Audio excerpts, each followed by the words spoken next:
थी मैया, वहां से मैया मैया कहती हुई भाग गई। बोलो भक्तवत्सल भगवान की जय। अच्छा, पिता कितना भी नाराज हो, प्रेम से अगर बालक बेटी एक बार डैडी पिताजी पापा कह करके बुलाए तो सारा क्रोध उनका शांत हो जाता है। सबने सोचा अगर ये प्रहलाद के कारण आए हैं तो अब प्रहलाद को ही भेजो, तब प्रभु की यह क्रुद्धता शांत होगी। प्रहलाद गए महाराज। एक छोटा सा बालक न कुछ पढ़ सकता है, न लिख सकता है, न कुछ बोल सकता है महाराज। प्रहलाद गए और भगवान जी को निहार रहे हैं। जो ही प्रहलाद उनके सामने गए, सम्मुख गए, जिस तरह से एक नई नवेली बछड़ी को, एक बछड़े को गैया अपने जीभ से दुलार करती है, चाटती है, नृसिंह भगवान अपने जिह्वा से उस बालक प्रहलाद को चाट रहे हैं, दुलार दे रहे हैं, लाड लड़ा रहे हैं। मानो भगवान बताना चाहते हैं कि प्रभु अपने भक्तों से कितना प्रेम करते हैं। प्रभु क्षमा मांग रहे हैं, प्रहलाद मुझे क्षमा कर दो, मुझे देर हो गई आने में। किसी ने गाया है, कोई खबर भी न के आप आए नहीं, और खबर भी न के खत लिख के भेजा तमाम, सुध ले लो मेरी घनश्याम, सुध ले लो मेरी घनश्याम। आप आए नहीं और खबर भी नहीं, खत लिख के भेजे तमाम,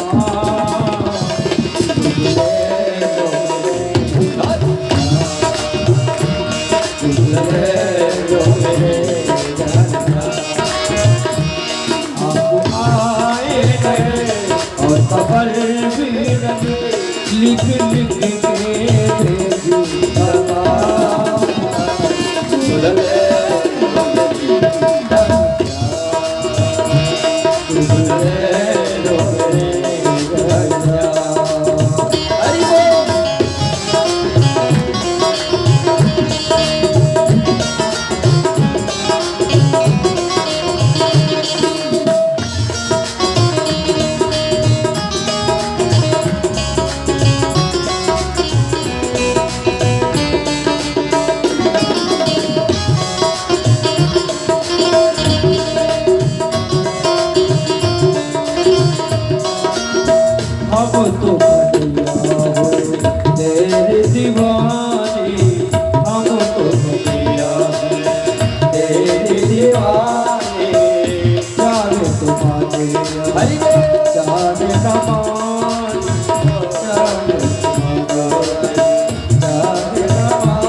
और खबर भी नहीं, आप आए नहीं और खबर भी नहीं, खत लिख के भेजा तमाम, ले लो मेरे घनश्याम,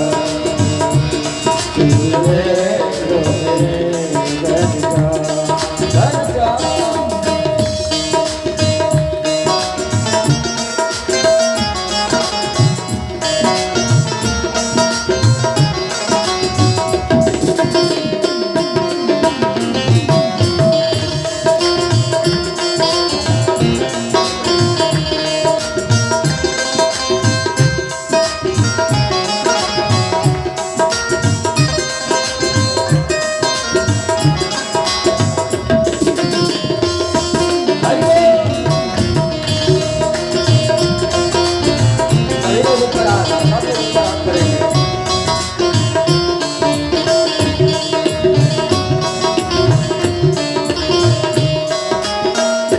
सबकी सखिया हुई तेरी दीवानी, सबकी सखिया तेरी दीवानी, दिन रात रोती है आंखों से पानी, दिन रात रोते मेरी आंखों से पानी, देती सुनाई हमें मुरली सुहानी, देती सुनाई हमें मुरली सुहानी, मोती की छेड़े में रंगती हमारी, चले दो मेरी घनश्याम, चले दो मेरी घनश्याम, चले दो मेरी घनश्याम,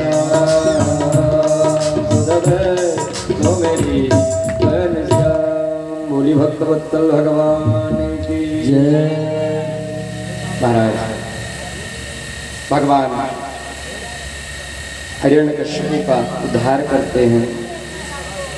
कथा यात्रा में हम सभी बहुत पीछे हैं और ट्रेन आज 100 की स्पीड से लेकर के चलना है। इस नाते कुछ कथाओं को साथ, कुछ कथाओं को केवल प्रणाम। आगे कथा आती है मनवंतरों का वर्णन, गज और ग्राह की कथा आती है जिसमें भगवान भक्त गज का उद्धार करते हैं और ग्राह का उद्धार करते हैं। आगे समुद्र मंथन होता है, प्रभु धन्वंतरी रूप में अमृत का कलश लेकर के आते हैं। बोले धन्वंतरी भगवान की जय। कच्छप अवतार होता है भगवान का। बोले कच्छप भगवान की जय जय जय। इधर महाराज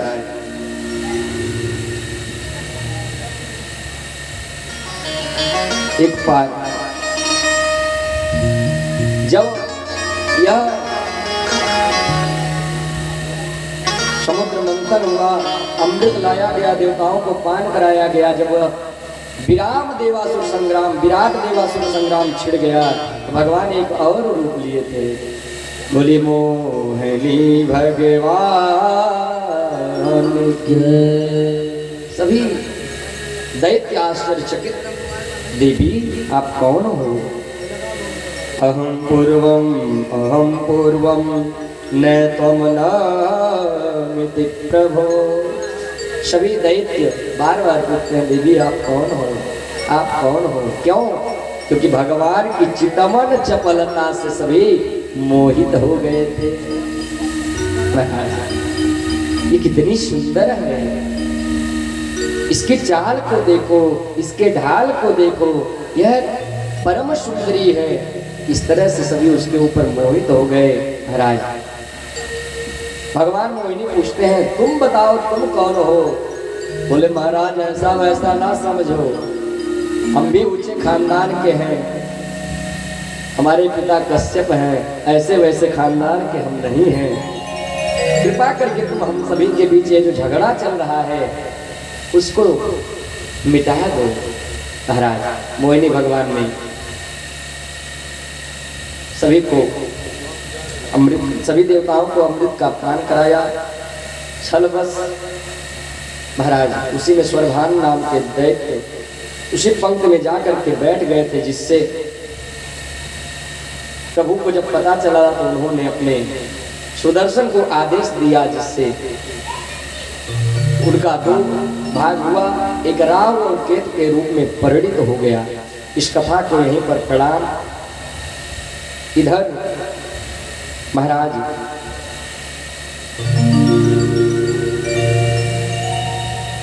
भगवान जब अंतर ध्यान हो गए मोहिनी रूप को, तो दैत्य आपस में कहने लगे वो देवी कौन थी जिसने हम सभी के चित्त को चुरा लिया है? अरे राम राम राम। जब पता चला तो कहते अरे वो हमको धोखा दे करके चली गई, ये देवी कौन थी? कोई कहता है अरे वो नारायण था, छलिया था, वो मोहन था। तुरंत भव्य देवासुर संग्राम छिड़ गया। तत्र देवासुरो नाम रणः परम सभी दैत्य मारे गए। बलि भी मूर्छित पड़ा हुआ था। शुक्राचार्य जी ने संजीवनी विद्या के द्वारा बलि को जीवित किया। इधर पुनः गुरु से आशीर्वाद लेकर के विश्वजित नामक यज्ञ राजा बलि ने आयोजित किया। महाराज बृहस्पति जी ने आदेश दिया कि ऐसे कोई शिष्य को ले आओ जो मेरा शिष्यत्व को ग्रहण करे और बलि से वह सारी संपदाओं को हरण कर ले। महाराज कथा बहुत लंबी है, हम लोगों को जन्म तक आज सफर करना है, इस नाते बहुत समय की कथा चलेगी। फाल्गुन मास आया, शुक्ल पक्ष द्वादशी प्रतिपदा से द्वादशी से लेकर के एक व्रत आता है, पुंसवन व्रत, जिसको माताएं करती हैं। इस व्रत में केवल दूध का आहार किया जाता है, दूध का पान किया जाता है। महाराज कश्यप जी ने माता अदिति को बताया कि तुम यह व्रत करो, तुमको एक सुंदर पुत्र प्राप्त होगा।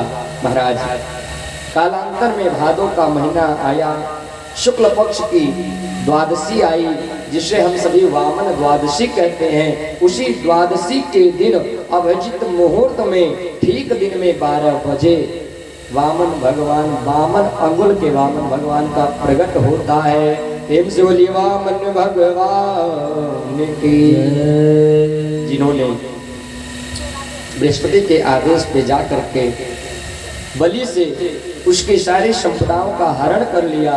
अरे वामन रूप बना के चले है छलिया चले को, वामन रूप बना के चले है छलिया चले को, वामन रूप बना के चले है छलिया चले को।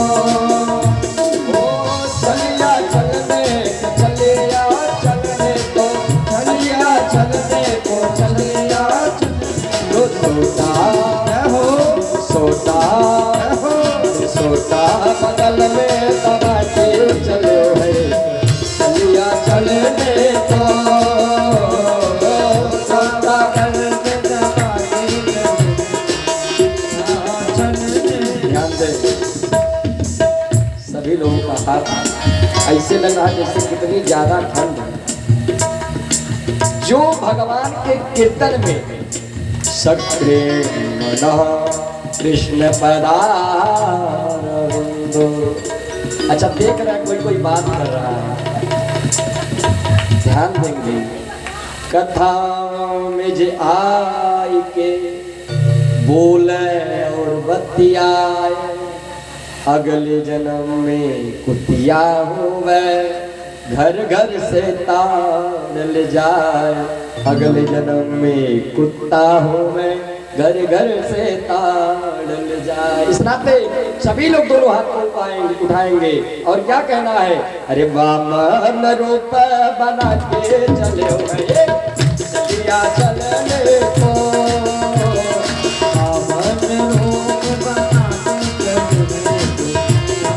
चलने को, ओ चलिया चलने को, चलिया चलने को, चलने को, चलिया चलने को, चलिया चलने को, चलिया चलने को, चलिया चलने को, चलिया चलने को। सोता है हो सोता, सोता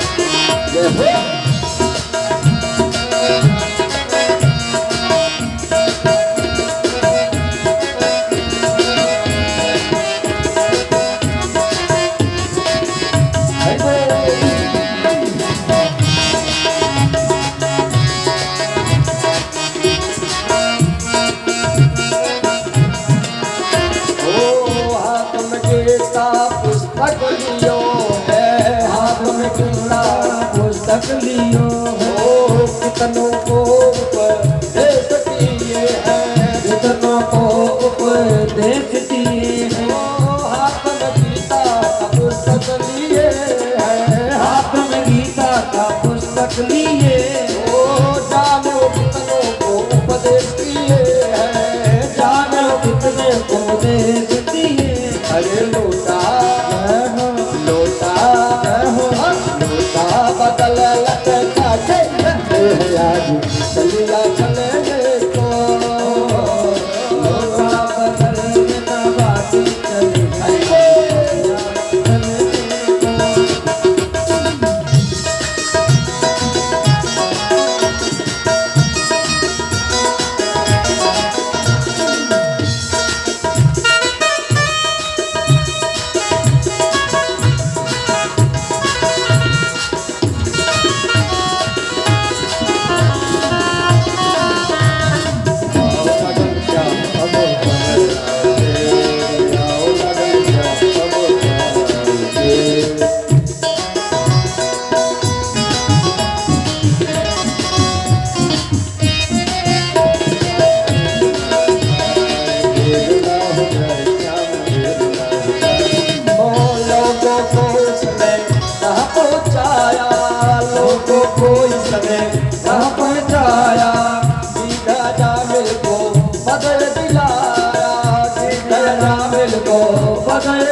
चढ़ाई के चले भैया चलिया चले हाथों में चलिया चलने को चलिया चलने चलिया चलने को चलिया चलने को चलिया चलने को चलिया चलने को चलिया चलने को चलिया चलने को चलिया चलने को छोटा बगल दबाई के चले भैया चलिया चलने को छोटा बगल दबाई के चले चलिया चलने को छोटा बगल दबाई के चले भैया चलिया चलने को चलिया चलने को चलिया चलने को चलिया चलने को चलिया चलिया चलने को चलिया चलने को चलिया चलने को चलिया मन रूप बन के चल भई तो चलिया चलने को मन रूप बन के चल भई तो चलिया चलने को चलिया चलने को चलिया चलने को चलिया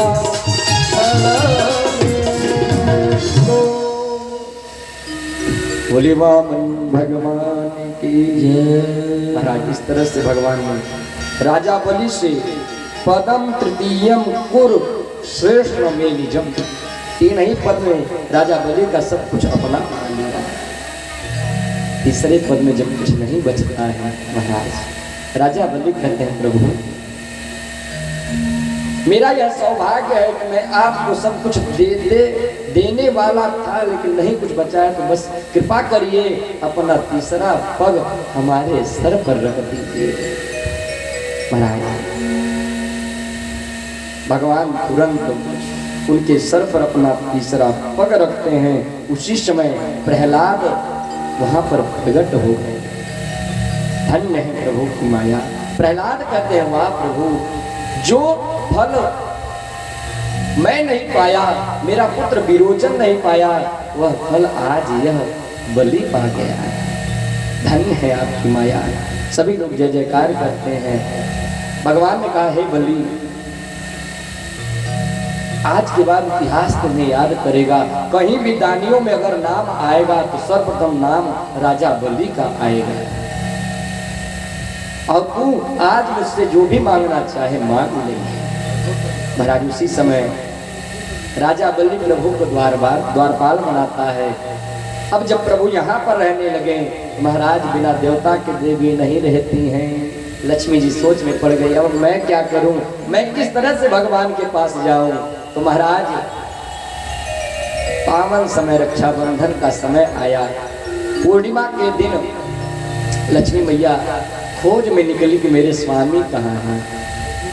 रास्ते में नारद जी मिलते हैं, कहते हैं हे माता लक्ष्मी, आपके पति एक नौकरी पर लग गए हैं। न विश्वास हो जाकर के राजा बलि के दरवाजे पर देख करके आओ। माता लक्ष्मी गई, भगवान को वहां देखती हैं। अब प्रभु को पुनः पाने के लिए प्रयास करने लगी, अंदर जाती हैं और राजा बलि अपने सिंहासन पर बैठे हैं। लक्ष्मी जी जाती हैं और कहती हैं भैया मेरा कोई भाई नहीं है, कृपा करके आप मुझे अपना बहन बना दीजिए, मेरे भ्रातृत्व को स्वीकार कर लीजिए, आज पावन रक्षाबंधन का दिन है। राजा बलि भी थे सोच में, चलो भाई कम से कम बहन नहीं थी, एक मुंह बोली बहन तो मिल गई। राखी बंधवाते हैं महाराज। अब जब राखी बंधाए, अच्छा एक बात और है, मुंबई से कोई बहन राखी बांधने आवे, 3 दिन का सफर, पहली बात तो थकी शहरी बेचारी आएगी और राखी बांधेगी। जब राखी बांध ले, उपहार में अगर हम एक नीला वाला 100 का नोट दिखाएं तो महाराज बहन यही कहेगी अब अगली बार यहाँ पर नहीं आना है। अब अगर बहन को गुलाबी वाला 2-4 नोट मिल जाए तो महाराज सतम जीवन्तु भवन्तः खूब आशीर्वाद देगी। राजा बलि कहते हैं बहन बता तुझको आज क्या चाहिए। महाराज लक्ष्मी जी कहती है हम तुमसे धन संपदा नहीं लेने आए हैं, ये जो तुमने मेरे स्वामी को बंधन बना करके रखा है उनको छोड़ दो, मैं उन्हें स्वामी को लेने आई। बोले भक्तवत्सल भगवान की। महाराज वामन तो जानते ही थे भाई, नारायण जहां लक्ष्मी वहां, इस तरह से लक्ष्मी और नारायण का पुनः मिलन हुआ और राजा बलि ने दोनों को प्रणाम करके विदा किया। अब हम सभी अष्टम स्कंद को प्रणाम करके नवम स्कंद में प्रवेश करते हैं। राजा परीक्षित ने कहा हे सब गुरुदेव भगवान, आपने बड़ी सुंदर चाक्षुष मनमंत्र 14 भुवन और भारत देश का तथा अन्य भक्तों का नाना प्रकार से वर्णन किया। अब कृपा करके आप ये बताएं जो मनु हुए, मनवंतर हुए, उनके पुत्रों का चरित्र आप सुनाने की कृपा करें। सुखदेव जी ने कहा परीक्षित श्रूयता मानवो वंश प्रायुर्जेण परं तपः। हे परीक्षित, मनु जी महाराज को यदि मनु जी महाराज के वंश का विस्तार हम करते हैं तो सैकड़ों वर्ष लग जाएंगे, लेकिन उस वंश का पूर्ण रूप से विस्तार नहीं हो सकता है। इसलिए तुम सुनो, भगवान नारायण के नाभि कमल से ब्रह्मा जी और ब्रह्मा जी से मरीचि जी, मरीचि के पुत्र कश्यप और कश्यप के पुत्र विवस्वान सूत। महाराज इसी सूर्य वंश में इक्ष्वाकु, मृत, शर्याति और दुष्ट, धृष्ट, कुरुशक, नरिष्यंत, प्रसन्न, नभग, कवि इत्यादि पुत्र हुए। जो 10वां पुत्र कवि था वह स्वभाव से ही निष्ठेय था, निडर था, और जो करुषक था वह उत्तर देश का राजा बना। महाराज द्वितीय पुत्र नृग भी राजा बने। जो ब्राह्मणों को, एक ही ब्राह्मण को 2 बार दान करने के कारण गिरगिट की योनि को प्राप्त हुआ। महाराज जो शर्यात हुए उनके वंश में दैवत, रेवत के 100 पुत्र, जिसमें बड़े पुत्र थे कुकुदमी। महाराज कुकुदमी की पुत्री थी रेवती। जब पूरे विश्व में कहीं रेवती के अनुसार वर नहीं मिला तो कुकुदमी अपने पुत्री को लेकर के ब्रह्मा जी के पास जाते हैं। कुकुदमी बार बार प्रश्न करते हैं हे ब्रह्मा जी, मेरे पुत्री के विवाह के लिए कोई योग्य वर खोज करके प्रदान कर दीजिए। ब्रह्मा जी ने कहा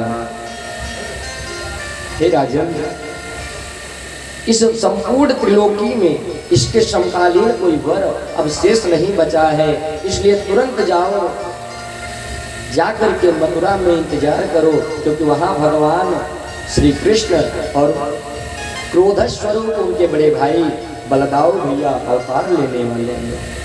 इन्हीं बलराम भैया का विवाह रेवती से संपन्न होता है। कथा आगे आएगी। इसी वंश में राजा अम्बरीश हुए,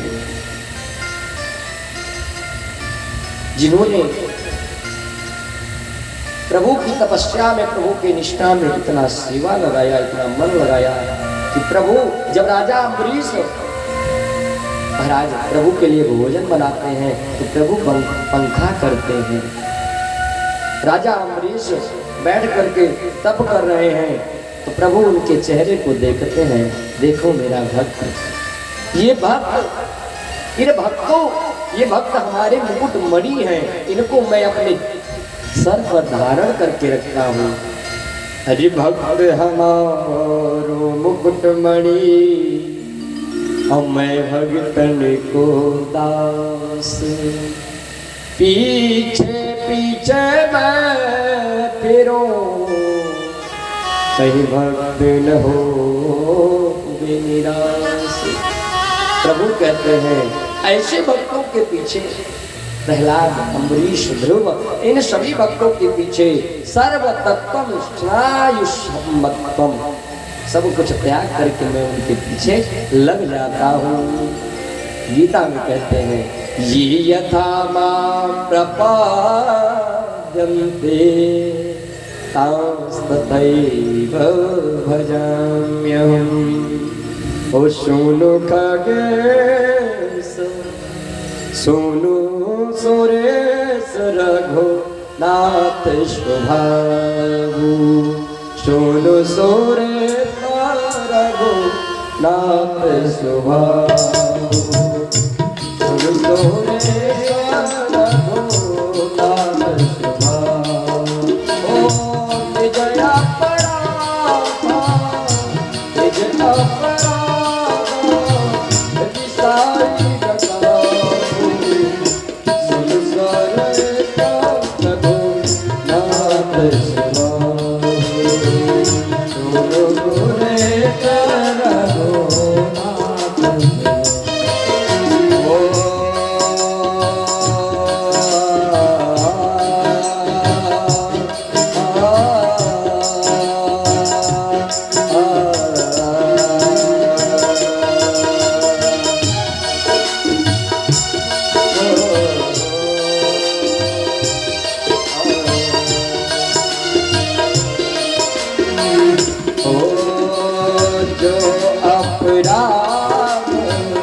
भगत कर कराए, नाम रोस पावक तो जय, राम रोस पावक बोलो प्रभु बेटा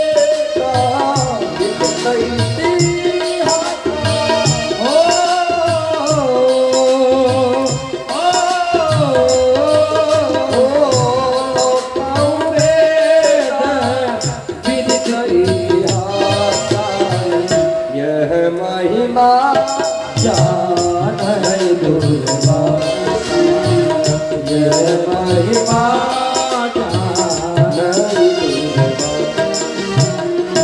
महाराज एक घटना घटती है। दुर्वासा जी परमात्म ज्ञानवान हो करके, एक ब्रह्मर्षि हो करके अम्बरीश के अंतःकरण में स्थित उस परमात्मा को देख नहीं सके। आसितम नासितम चचच, पावन एक बार एकादशी की तिथि थी। महाराज अम्बरीश एकादशी का व्रत थे। दूसरे दिन सूर्योदय हुआ, जो ही वह पारण करने वाले थे, भगवान को भोग लगाया, आसन बिछाया, पाने को जा रहे थे, तब तक दरवाजे से आवाज आती है, हे राजन अम्बरीश। महाराज अम्बरीश जी बहुत बड़े ब्राह्मण भक्त, साधु भक्त, भगवान भक्त थे। जो ही आवाज सुना महाराज भोजन की थाली को किनारे कर दिया और जा करके हाथ जोड़ करके प्रणाम करते हैं। बताइए ऋषि, हे ऋषिवर बताओ। महाराज दुर्वासा जी को आता देखकर उन्होंने निवेदन किया, प्रभु मैं एक भोजन घर ग्रहण करने जा रहा था, कृपा करके आप भी बैठे और भोजन को ग्रहण करें। दुर्वासा कहते हैं कि अभी मैं संध्या वंदन इत्यादि कर लूंगा, तब पुनः भोग ग्रहण करूंगा। महाराज कोई ब्राह्मण आ जाए द्वार पर और वह जब तक भोजन न करे तब तक भोजन करने की इच्छा नहीं होती, क्योंकि वह उसके पास वह भ्रम हो जाता है, वह उसमें बच जाता है कि जब तक ब्राह्मण भोजन नहीं करेगा तब तक हम उस ब्राह्मण भोजन को ग्रहण नहीं कर सकते। महाराज दुर्वासा जी संध्या करने गए, साल भर महाराज संध्या में करत रह गए। जैसे अगस्त ऋषि महाराज भोजन किए, महाराज 15 दिन तक भोजन है चला। रामावतार में कथा आती है, जब पानी पीने को मांगे तो भगवान श्री राम और माता सहिता हाथ जोड़ते, प्रभु खाने को तो 15 दिन लगा दिए, पता नहीं 25 दिन में पानी भी पी पाओगे कि नहीं। इस नाते प्रभु अब प्यास तुम्हारी हम द्वापर में मिटाएंगे और जब गोवर्धन को कनिष्ठिका अंगुली पर उठाएंगे तब तुम पानी को पीना। दुर्वासा ऋषि ने जब देखा कि यह बिना बताए भोजन कर रहा है तो महाराज क्रोधित होकर के बस देखिए टीटी लोग समाचार दे रहे हैं महाराज, तो स्पीकर बोलता है ना, the train is running on this time. जी जी जी। तो महाराज किसी तरह दुर्वासा जी, जब दुर्वासा जी उन पर क्रुद्ध हो गए तो भगवान ने अपने सुदर्शन को छोड़ दिया और वह सुदर्शन जा करके दुर्वासा जी को सताने लगा। इसी तरह दुर्वासा जी महाराज सभी के पास जाते हैं। सबने कहा जो अपराध भगत कर रहे, तुमने एक भगत का अपराध किया है, इसलिए तुम जाओ और वही तुम्हारा पीछा इस सुदर्शन से छुड़ा सकता है। महाराज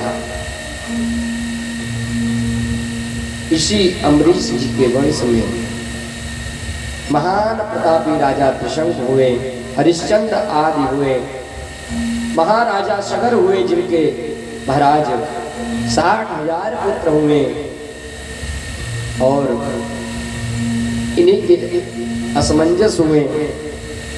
राजा सगर के 60,000 पुत्र जो कपिल भगवान के श्राप से मृत्यु को प्राप्त हो गए थे। कपिल भगवान ने कहा कि मोक्ष के लिए गंगा को धरती पर लाना होगा। महाराज कथा बहुत लंबी है, समय कम है, इस नाते संकेत में ही आप लोग समझे तो अच्छा रहेगा। महाराज इन्हीं के वंश में सगर के केशनी हुए और केशनी से असमंजस हुए। सगर ने बहुत अश्वमेध यज्ञ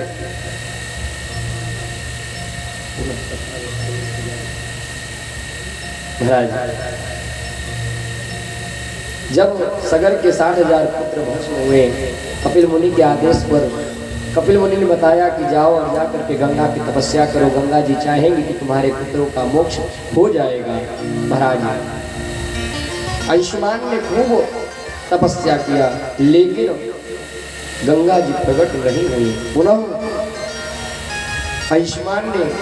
अंशुमान के पुत्र दिलीप हुए, दिलीप ने खूब तपस्या किया फिर भी सफलता हासिल नहीं हुई।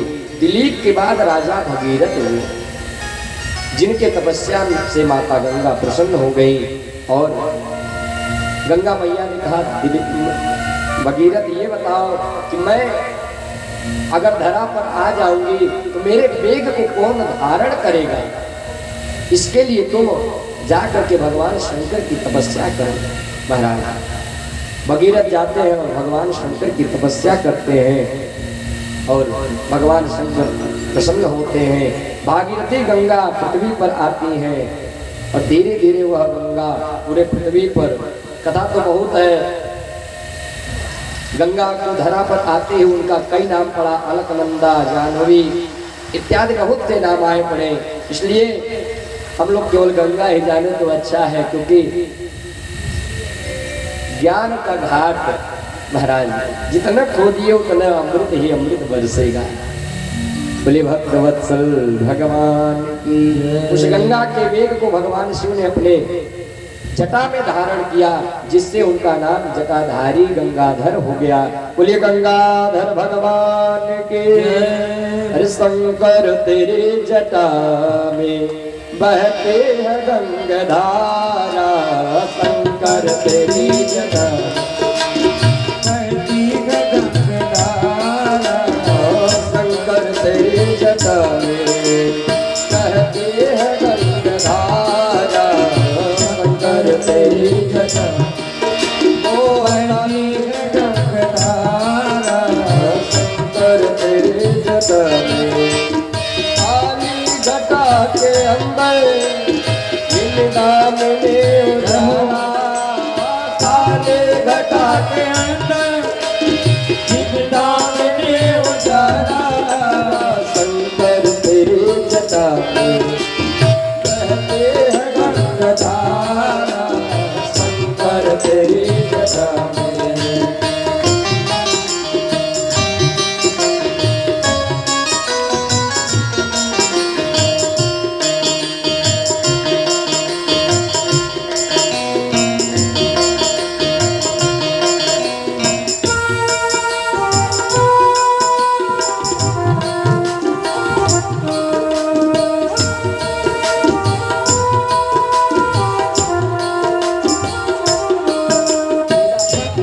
तेरी जटा में पीला पीला बहती है गंगाधारा, शंकर तेरी जटा में बहती है गंगाधारा, बहती है गंगाधारा, बहती है गंगाधारा, शंकर तेरी जटा में जटा में बहती है गंगाधारा, शंकर तेरी जटा में बहती है गंगाधारा, शंकर तेरी जटा में बहती है गंगाधारा, शंकर तेरी जटा में।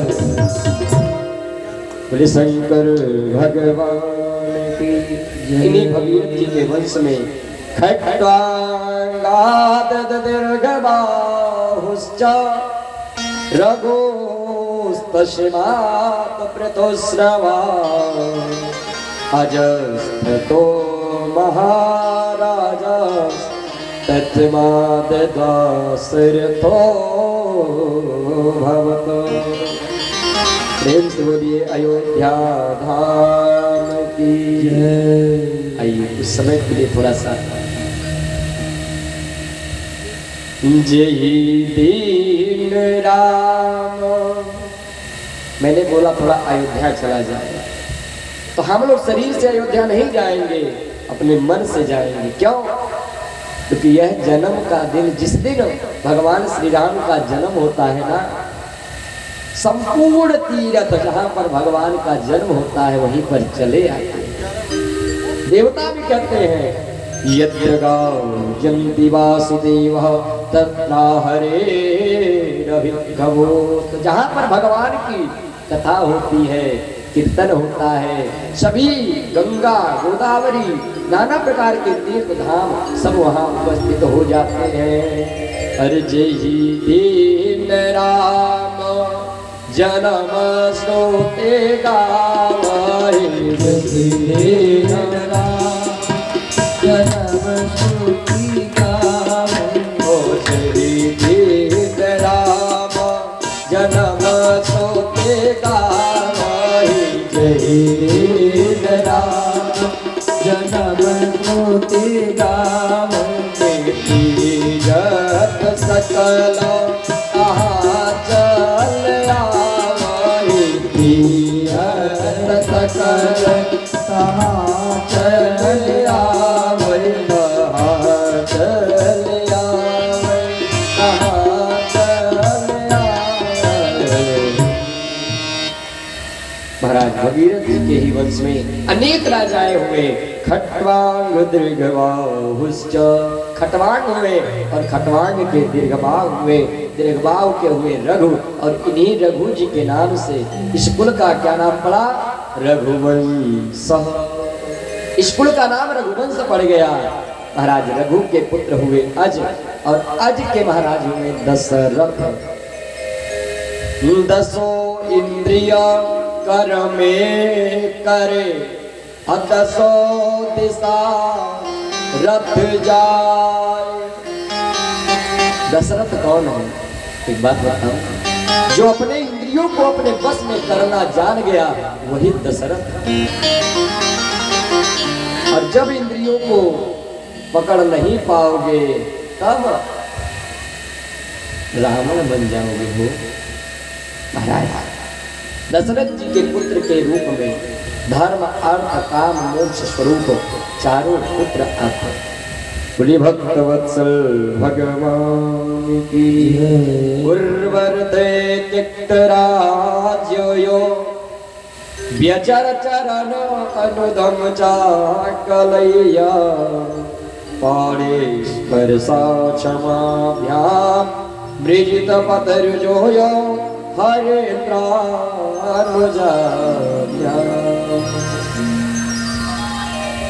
गोस्वामी तुलसीदास जी ने लिखा है, जाके सुमिरन। अच्छा, हम पहले बड़ा लड़के का नाम लेते हैं, बड़ा लड़का जन्म लेता है तो उसका नाम लेते हैं, लेकिन यहाँ पर छोटे बच्चे का नाम क्यों लिखे? कि जाके सुमिरन तेरी पुनासा, नाम शत्रु वेद प्रकाश। तुलसीदास जी महाराज कहते हैं, जाके सुमिरन तेरी पुनासा। किसके सुमिरन से दुष्टों का संहार होता है? वह दुष्ट कैसे होते हैं? बोले काम क्रोध लोभ मोह। महाराज आईएएस बनना है तो पहले प्री और मैट्रिक, क्या कहते हैं उसको, प्री और मेंस, शायद अब जो पढ़ते होंगे तैयारी करते होंगे उनको पता होगा। वकील साहब, प्री और मेंस यही होता है ना? तो प्री और मेंस की परीक्षा देते हैं। जो प्री में पास हो गया उसी को मेंस में बैठने का अवसर मिलता है। गोस्वामी तुलसीदास जी मानो यहाँ कहते हो, जिसके अंदर से काम क्रोध लोभ रूप इन सब का विकार हट गया, मानो शत्रुघ्न उनके हृदय में जब बस जाएंगे तब उनको भगवत प्राप्ति की पहली सीढ़ी प्राप्त हो जाएगी। अब दूसरी सीढ़ी पर चला जाए। पहले कौन है? जाके सुमिरन तेरी पुनासा, नाम शत्रुघ्न वेद प्रकाशा। छोटे भैया शत्रुघ्न। अच्छा, ये पूरे रामचरितमानस में अगर कोई सबसे ज्यादा मौन रहा है तो कौन है? शत्रुघ्न जी महाराज।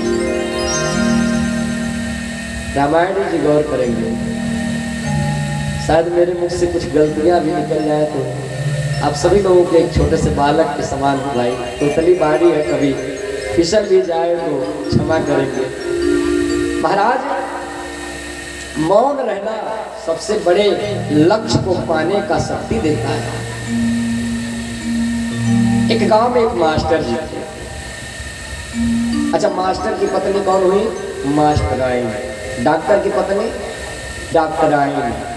पंडित का पत्नी पंडिताइन। यही ना होती है महाराज। एक इंजीनियर साहब, यहाँ कोई इंजीनियर तो है नहीं ना? वही हो करिए, बुरा न मनिया तो कथा खानी। महाराज इंजीनियर साहब थे और उनका विवाह एक गांव में हो गया। संयोग बस जिससे शादी हुआ वह थोड़ी सी शिक्षा से वंचित थी। उनकी देवी जी जो थी वह शिक्षा से वंचित थी। अच्छा, आजकल के समय में अगर पत्नी पढ़ी न हो, समाज में लेके जाना हो, क्या संभव है पति लेके जाएगा? नहीं जाएगा। मैं सत्यता बता रहा हूं, इस पे कोई बुरा मत मानिएगा। इंजीनियर साहब को मित्रों ने न्योता दिया कि इंजीनियर साहब आज आप इतने दिन आपको 10 साल हो गए विवाह किए, आप अपनी पत्नी को नहीं लेकर के आते हैं। आज आप अपनी पत्नी को लेकर के ही आएंगे। अब महाराज जब हट उन्होंने देखा, सोचा चलो कुछ करवे करेंगे। महाराज पत्नी को बुलाया, सुनो। बोली जी स्वामी बताइए। बताए रहो था। नजदीक आई, समझाते हैं, सुनो आज मित्रों के यहाँ चलना, ध्यान देना, मुख से राम रहीम कुछ कहना मत। अगर कह देगो तो कुल सम्मान हमार माटी में मिल जाए। बोले भक्तवत्सल भगवान की। कोई कितनों बोलने का प्रयास करेगा, राम रहीम कुछ बोलिहा मत। जनी बोल देबो तो जान लिहा, न तू न हम। महाराज पत्नी समझ गई। अच्छा कहते, अच्छा कुछ तो बता दीजिए। मान लीजिए कोई पूछता है, बहुत से लोग हैं जो हट कर लेते हैं। कोई पूछेगा ये आपके कौन है तो मैं क्या कहूँगी। महाराज कहते अच्छा ठीक है, इस चीज़ को जानो, तुम अच्छी सवाल करती हो तो समझ लो। जब तुमसे कोई पूछे ये कौन है तो बोल देना ये मेरे हस्बैंड हैं। और जब तुमको कोई पूछेगा तुम कौन हो तो बता देना वो मेरे हस्बैंड, मैं उनकी वाइफ। महाराज सभा में सब लोग गए, समारोह में गए, पार्टी हो चुकी थी, सभी लोग मिलजुल चुके थे। एक स्त्री, अच्छा जब कोई मौन रहता है तो माताओं का यह चाहे हट कहिए या स्वभाव कहिए, बात तो कहो बचक ना ही हो। तो वहां से प्रभु ने दस्तखत करके भेजा है। भोजन कितनों करेंगी, 2-2 थाली कर जाएंगे पच जाएगा। लेकिन अगर बात सुन ली है, तलनमा कहत रह रातों सूते कदाहियाँ मिली दादा। अनुभव अभी हमने कहा था, अनुभव जो कि हमको नहीं पता है। लेकिन महाराज साल भर से कथा कर रहे हैं, 7वां साल है, न जाने कितने यज्ञ इत्यादि करवा दिए। तो अनुभव पता, अनुभव सीख देता है। सुबह सुबह अब एक और नियम हो गया, ध्यान देने योग्य बात है। पहले ही लोग उठते थे, अपने कर को देखते थे। कराग्रे वस्ते लक्ष्मी करमूले सरस्वती, करमूले स्तु गोविंद प्रभाते दर्शनम। अब क्या हो गया है, कपाग्रे वसते लक्ष्मी। नींद खुला नहीं है, आधे नींद में है। सुन रही हो जी या सुन रहे हैं जी? मुझको ड्यूटी जाना है, थोड़ा सा चाय बना के ले आइए, थोड़ा सा ले आइए, गले में खराश है।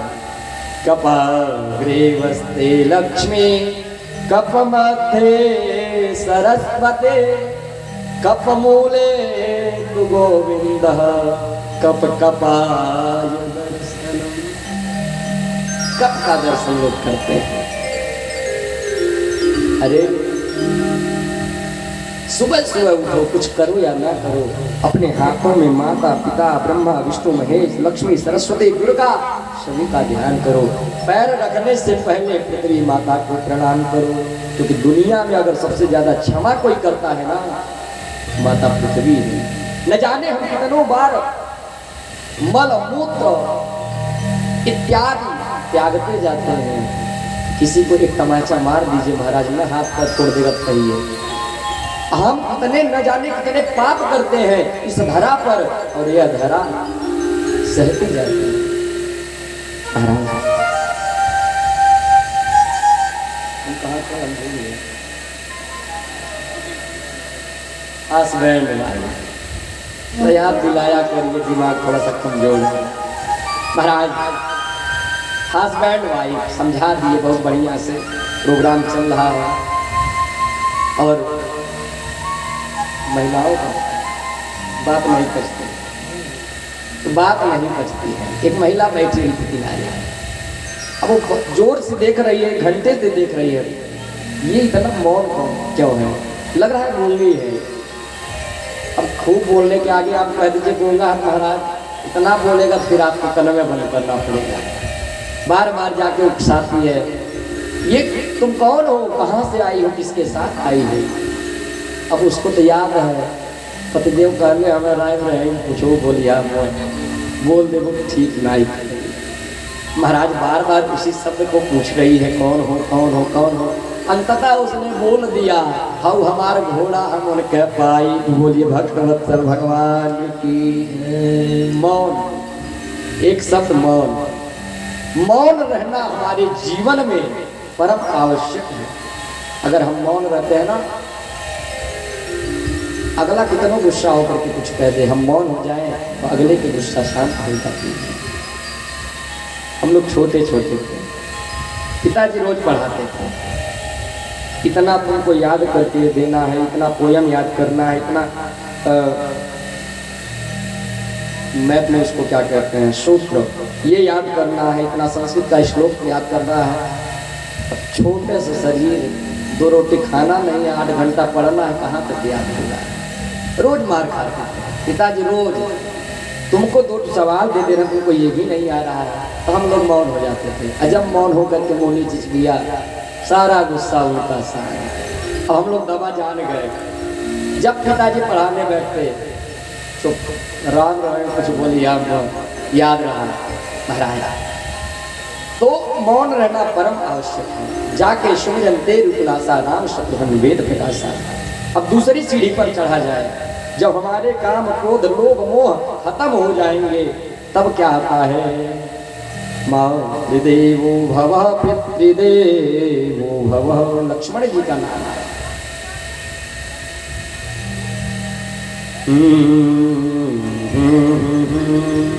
माता रामो मत पिता रामचंद्र। अगर हमको किसी लक्ष्य को प्राप्त करना है, मैंने बोला था मौन रहना सबसे बड़े लक्ष्य को पाने की एक कला है। वह लक्ष्य क्या है, वह लक्ष्य है लक्ष्मण जी महाराज। किसी ने पूछा, है लक्ष्मण जी आप राम जी से कितना प्रेम करते हैं। लक्ष्मण जी का एक जवाब, माता रामो मत पिता रामचंद्र, स्वामी रामो मत सखा रामचंद्र। क्या बताऊं, मेरे माता पिता स्वामी बंधु बांधव सब कुछ राम ही है। सर्वस्व में रामचंद्र दयालु, नानुम जाने नैव जाने न जाने। क्या बताऊं, मेरे सब कुछ वही है। अरे गुरप्रीतो मातु न जानो का हो, गुरप्रीतो मातु न जानो का हो, गुरप्रीतो मातु न जानो का हो, गुरप्रीतो मातु न जानो का हो, गुरप्रीतो मातु न जानो का हो, गुरप्रीतो मातु न जानो का हो। स्वभाव नाथ पतिता हो, काम स्वभाव नाथ पतिता हो। मोरे सब एक तुम स्वामी, मोरे सब एक तुम स्वामी, मोरे सब एक तुम स्वामी, मोरे सब एक तुम स्वामी। दीन बंधुर अंतर जामे, दीन बंधुर अंतर जामे, दीन बंधुर अंतर जामे। अच्छा, पहले का नाम क्या था, शत्रुघ्न। उनकी देवी कौन है, श्रुत कीर्ति, अर्थात काम क्रोध मोह लोभ का हरण करने के लिए, उसका नाश करने के लिए श्रुत कीर्ति को अपना पत्नी बनाना पड़ेगा, अर्थात भगवान की कथा को श्रवण करना पड़ेगा। दूसरे हैं हमारे क्रोधावतार लक्ष्मण भैया। बोलिए लक्ष्मण जी महाराज की। इतना क्रोध महाराज कि पल भर में पूरे ब्रह्मांड को ऐसे हाथ में लेकर के निचोड़ दे। अपार शक्ति। धनुष यज्ञ हो रहा है, अपने मन को ले चलिए। धनुष यज्ञ हो रहा है, राजा जनक पूरी सभा को ललकार रहे हैं कि अब कभी वीरों से खाली है। लक्ष्मण ने कहा आप जानते क्या है? What are you know? I am here, मैं यहाँ हूँ। क्या जानते हैं आप? ये लक्ष्मण को देखिए। अरे भैया का आदेश हो जाए, मैं तो उनके आदेश का इंतजार करता हूँ। उनका आदेश हो जाए तो ब्रह्मांड को मैं अपने हाथों में लेकर के निचोड़ दूँ। ये होता है लक्ष्य को पाना। भगवान राम कहते हैं जब तू एक तू रहेगा इतना रचना का है कि वो चुप रहो, तोड़ेंगे हम, तोड़ेंगे हम, तुम्हारे किनारे हम। महाराज इस तरह से प्रभु को मिलने की जब उत्कंठा हृदय में जागृत होगी तो यह जो सीढ़ियां हैं अपने आप मिलती जाएंगी। अच्छा, इनकी पत्नी का नाम उर्मिला, अर्थात लक्ष्य और उर माने प्राप्त होने वाला। जब हम लक्ष्य को लेकर के चलेंगे प्राप्त होने वाली वस्तु स्वतः अपने आप हमारे पास दौड़ करके आएगी। अब तीसरे हैं महाराज भरत जी। बोले भरत जी महाराज की। भरत चरित्र करने कुल से जो सादर सुनाए, सिय राम पद प्रेम अवश्य होय भव रस वीरति। अच्छा, तुलसीदास जी सब कहते हैं भरत जी का नाम ले लिया लेकिन उसके पहले चेतावनी दे दिया कि जिसको भी भरत जी के चरित्र को श्रवण करना है वह अपने हृदय पे पहले पत्थर रख ले, तभी इनके चरित्र को श्रवण करे। क्यों? क्योंकि महाराज भगवान के अगर भाई स्वरूप में कोई लोग थे वह भरत थे। महाराज भाई के आगमन के समाचार के लिए 14 वर्ष तक इंतजार करना और बिना पद को ग्रहण किए उस क्षेत्र की रक्षा करना, उस प्रजा की सेवा करना, साथ में साधु वेश धारण करके राज्य को चलाना आसान बात नहीं है महाराज। बोले भक्तवत्सल भगवान की।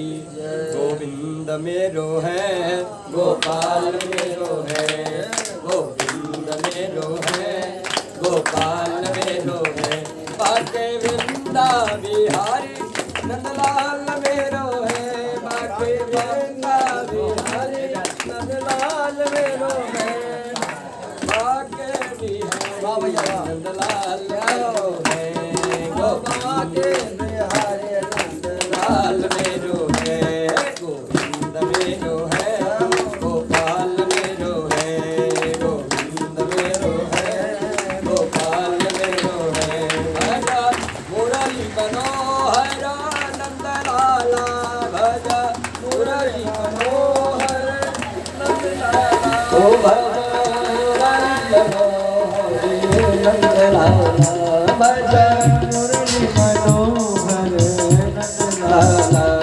गोविंद मेरो है गोपाल मेरो है, गोविंद मेरो है गोपाल मेरो है, गोविंद मेरो है गोपाल मेरो है, गोपाल मेरो। सूर्य वंश को ही खड़ा। बोलिए श्याम रामचंद्र की जय जय। सब कुछ पा जाने के बाद क्या मिलता है? अरे जो आनंद सेंदो सोखरा से करते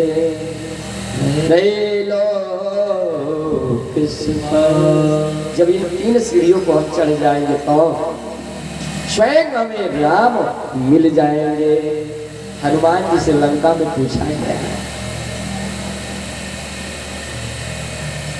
हनुमान जी से विभीषण ने पूछा बताओ तुम राम के अनन्य सेवक हो, तुम बताओ राम से कितना प्रेम करते हो। हनुमान जी कहते हैं ये पूछने वाले तुम कौन हो? अरे मैं राम से इतना प्रेम करता हूं, तुम कहो तो मैं अपने सीने को फाड़ करके दिखा दूं। महाराज विभीषण ने ताना मारा और हनुमान ने अपने सीने को फाड़ा। बुला ले देख तो श्री राम जानकी बैठे हैं मेरे सीने में, श्री राम जानकी बैठे हैं मेरे सीने, देख लो मेरे दिल के नकीने, देख लो मेरे दिल के नकीने, श्री राम जानकी मेरे सीने में, श्री राम जानकी बैठे हैं मेरे सीने में। बोले हनुमान महाराज की। इस तरह से सूर्य वंश को प्रणाम। अब चंद्र वंश आता है। सुखदेव जी कहते हैं राजन जातो गतः पितृगृहात् व्रजमे हितार्थो अत्वारि पूर्ण सुत सता निगतो रुदारः। हे परीक्षित जी महाराज, पूर्व वंश में ययाति शर्याति जो यदूत हैं, उनके वंश में अजमेर, देवमेर, सूरसेन इत्यादि नाम के जो राजा थे। सूरसेन के जो पुत्र वसुदेव थे, जिनको आनक दुग्ध भी कहा जाता था, उनकी 7 पत्नियां थी। और जिसमें देवकी के नाम की पत्नी के गर्भ से अस्यास्त्वंशतमो कालः, कंस का स्वयं काल जो उनके गर्भ से प्रकट होने वाला था, वह यदुवंश में कृष्ण रूप में बन करके आया, जिसने हे परीक्षित इस पृथ्वी के भार को मिटाया और कंस जैसे दुष्ट का संहार किया, ब्राह्मण पत्नियों पर कृपा किया और नाग पत्नियों पर कृपा करके पुनः अपने धाम को चला गया। उसी का नाम कृष्ण था। ऐसे कहते हुए उन्होंने संपूर्ण कृष्ण वंशावली को सुना दिया। परीक्षित जी कहते हैं प्रभु हे सद्गुरुदेव भगवान, कथितो वंश विस्तारो भवता सोम सूर्ययो राव्यं चो हरिवंशानां चरितं परम अद्भुतम। शायद कथा न समझ में आती हो तो उसके लिए भाई क्षमा चाहेंगे। क्योंकि किसी भी गाड़ी को अगर स्पीड से ज्यादा बढ़ा दीजिए तो महाराज वह अपने उस मार्ग पर भी सही से नहीं चल सकती है। तो ये तो महाराज कथा है, जब तक एक सिरे से नहीं चलेगा समझ में आने वाला नहीं है। सुखदेव जी कहते हैं राजा परीक्षित, जब इस पृथ्वी पर नाना प्रकार के क्लेश इत्यादि होने लगे, यह पृथ्वी अत्यंत क्रोधित होने लगी, रुदन करने लगी, और तब जाकर के भगवान विष्णु के ब्रह्मा जी के पास गई और ब्रह्मा जी सभी देवताओं को लेकर के भगवान के पास गए, भगवान से प्रार्थना करते हैं।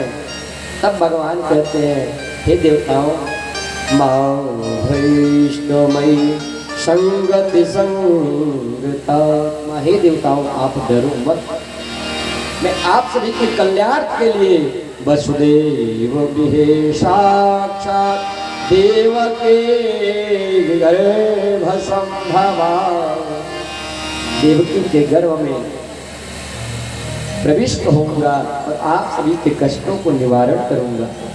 परीक्षित जी प्रश्न करते हैं हे सद्गुरुदेव भगवान, ये बलराम इत्यादि जो रोहिणी के पुत्र थे तो देवकी के पुत्र के रूप में कैसे जाने जाते थे, और भगवान अपने पिता और माता को छोड़ करके कैसे गए?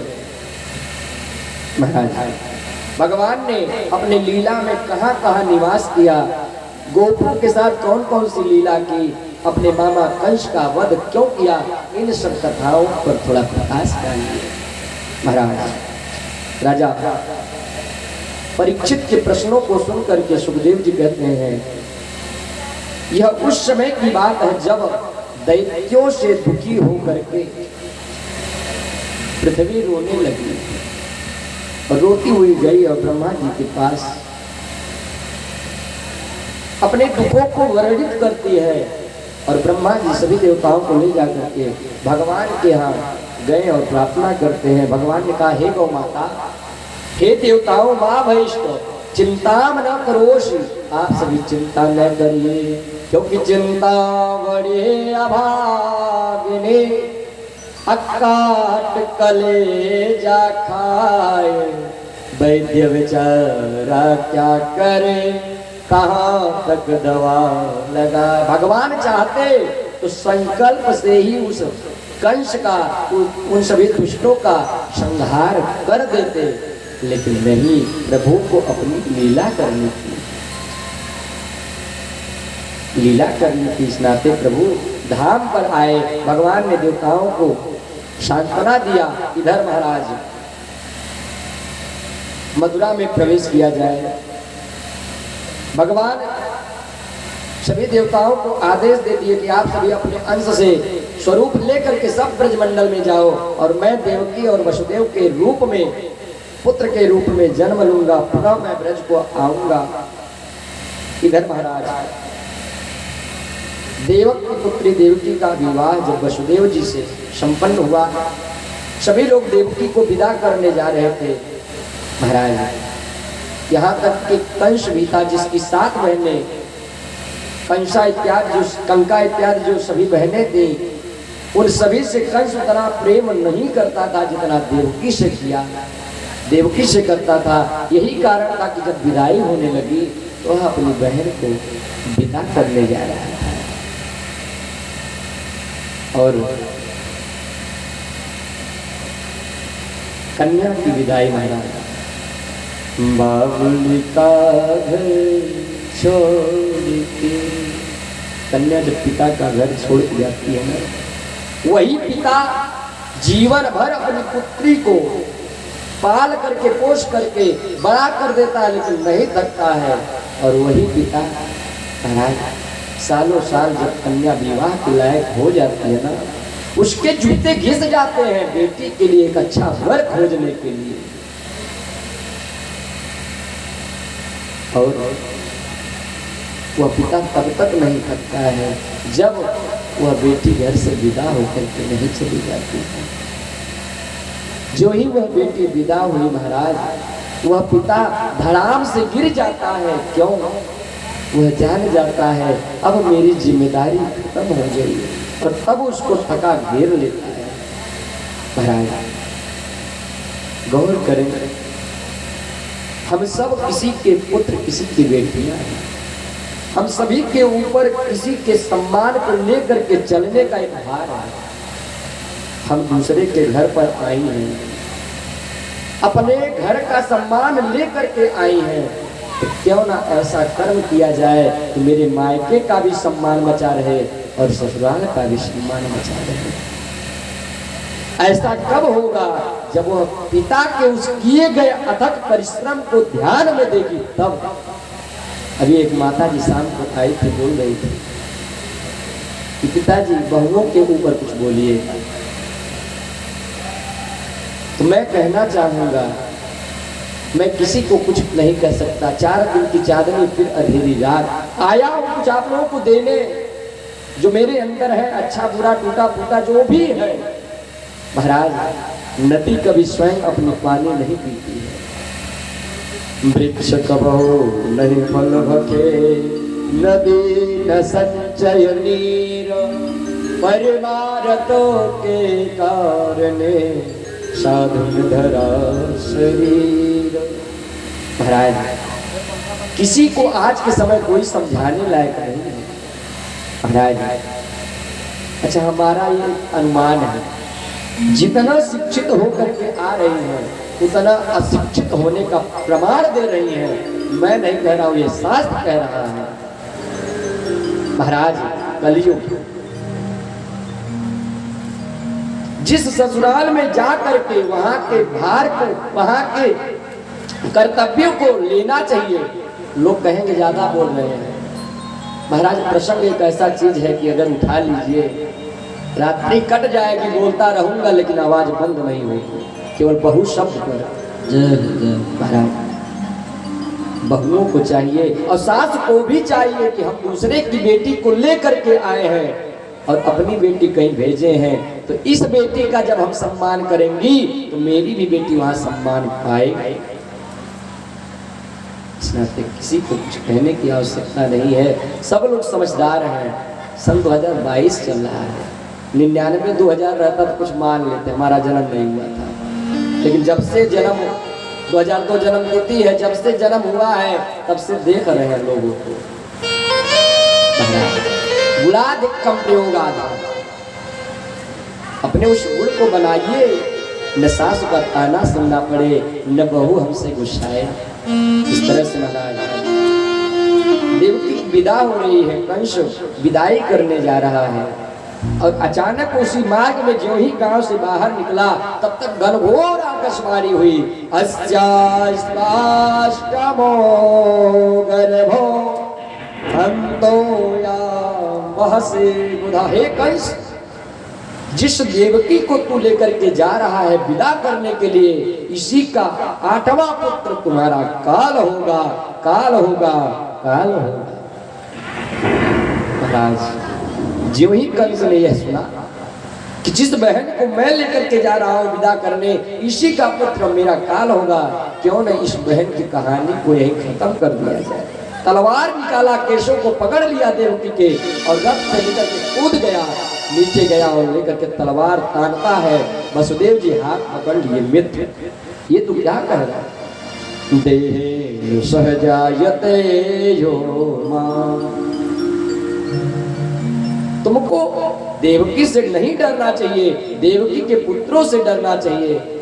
और अगर तुमको मारना ही है तो मैं तुमसे वादा करता हूं कि देवकी के जितने पुत्र होंगे सब मैं वसुदेव स्वयं लेकर के आऊंगा और तुम्हारे हाथ में सौंपता जाऊंगा। महाराज किसी तरह वसुदेव के बातों पर विश्वास करके कंस ने उन सभी को ले जाकर के कारागार में डाला। महाराज देवकी के 6 पुत्रों को कीर्तिमान और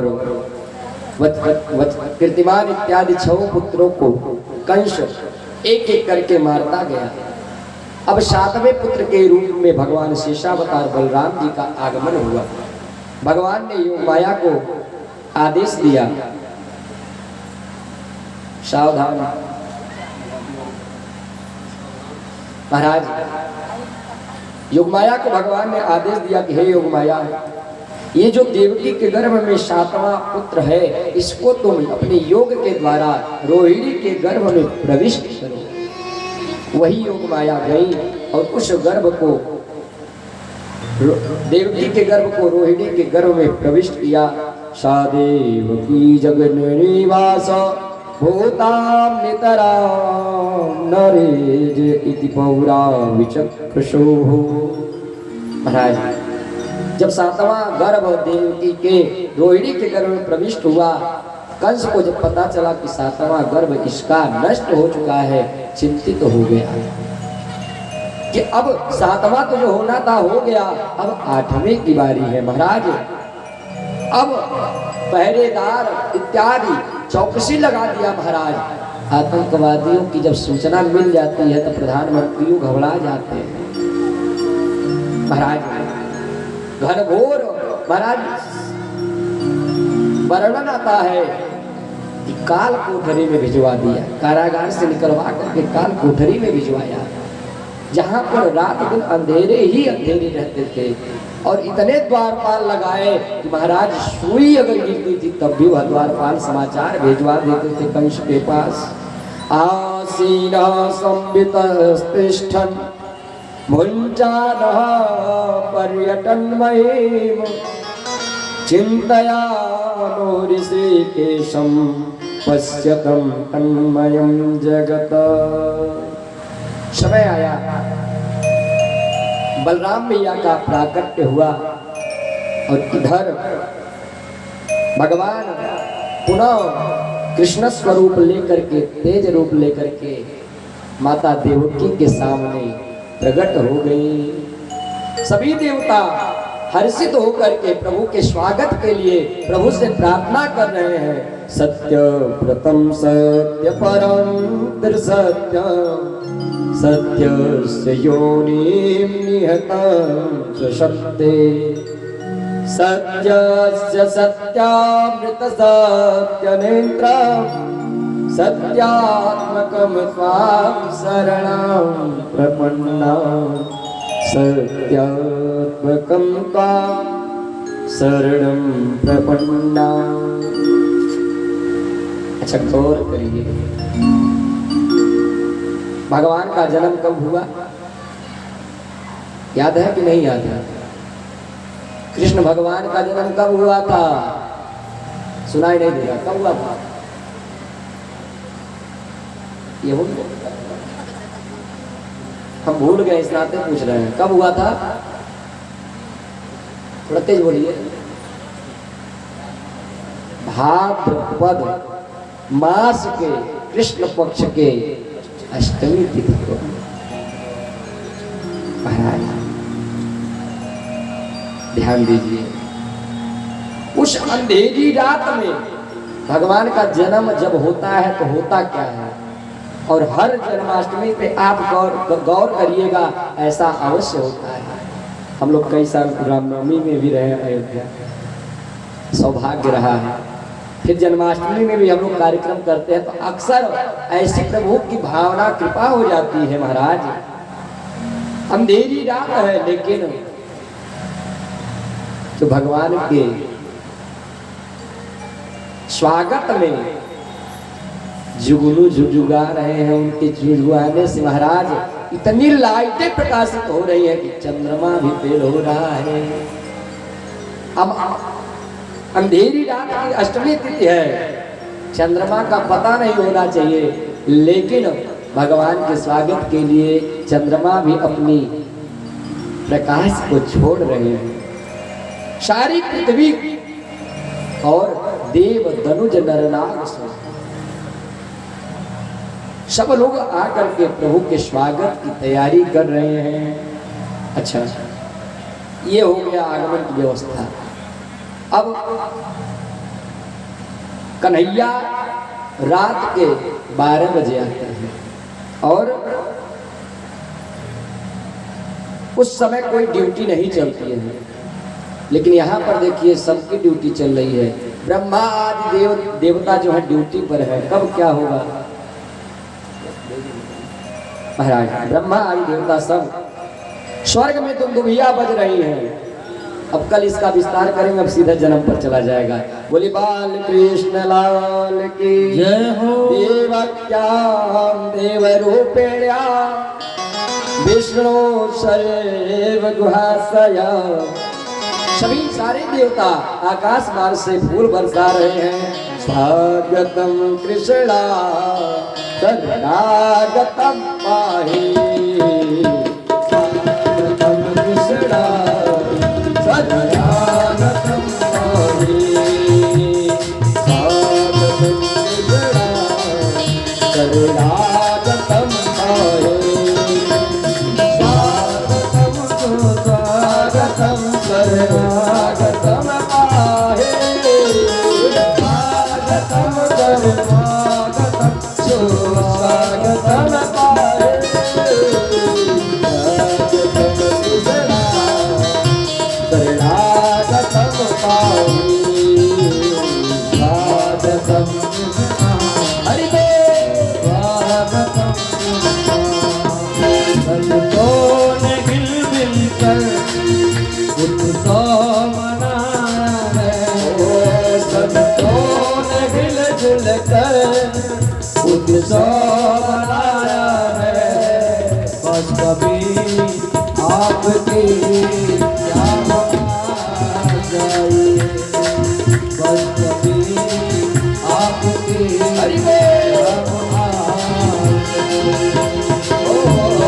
स्वागतम कृष्णा शरणागतम पाहि, स्वागतम कृष्णा शरणागतम पाहि, स्वागतम स्वागतम शरणागतम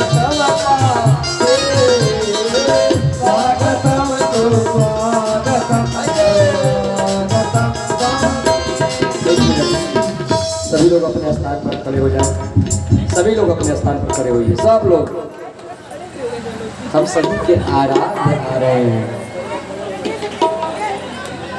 सब लोग ऊपर हाथ उठाएंगे, सब लोग, और धीरे धीरे झूमते हुए क्या कहना है? स्वागतम कृष्णा, स्वागतम कृष्णा,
कृष्ण जन्मोत्सव की, कृष्ण लाल की, इस राजधानी गाँव की, वसुदेव जी महाराज की, प्रगट गोपाला परम दयाला, जसमति के हितकारी, प्रगट गोपाला परम दयाला, जसमति के हितकारी, हर सत महतारी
जय जय महादेव की जय रमापति रामचंद्र की जय।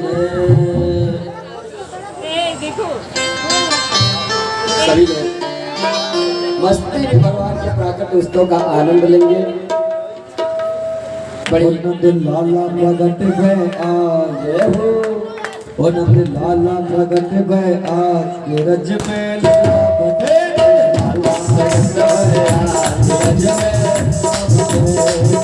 के रज में लगवा बटे ओ बिरज में लगवा बटे ओ बिरज में लगवा बटे बिरज में लगवा बटे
प्यारे लाल की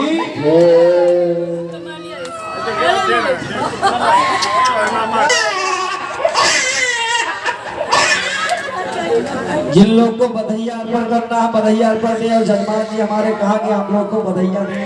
विधायक बनाओ विधायक। अरे रो रो किसकी हालत। एक प्रधान जी हम लोग को भाई भैया बधैया दीजिए और ठाकुर जी को बधैया अर्पण करें। आइए एक सोहर हो जाए इसके बाद जो है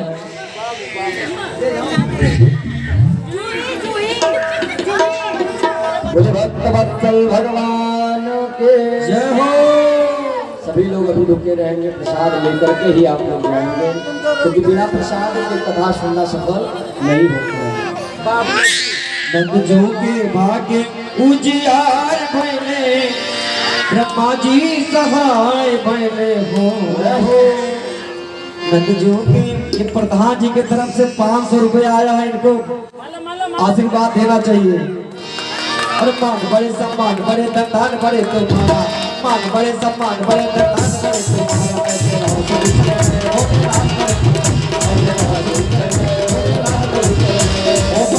सम्मान बड़े धन।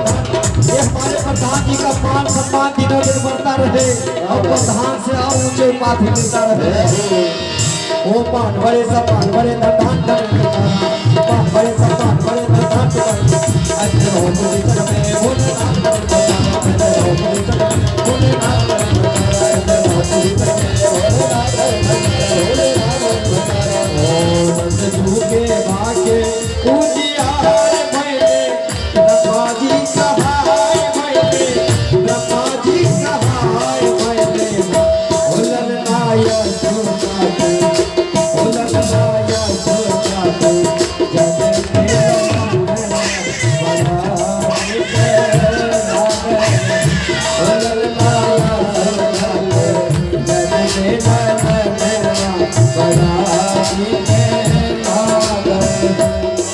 अर्पण करना है लड्डू गोपाल के चरणों में आकर के अर्पण कर सकते हैं। एक लोग आ सकते हैं जो भगवान को दिए गए और सठौरा जो भी प्रसाद है वो ला करके मंच पर उपस्थित करते हैं, उसका भोग लग जाए। ठाकुर जी हमारे पाले थे प्रसाद वितरण होगा। और जो है जिन लोग को अर्पण जो भी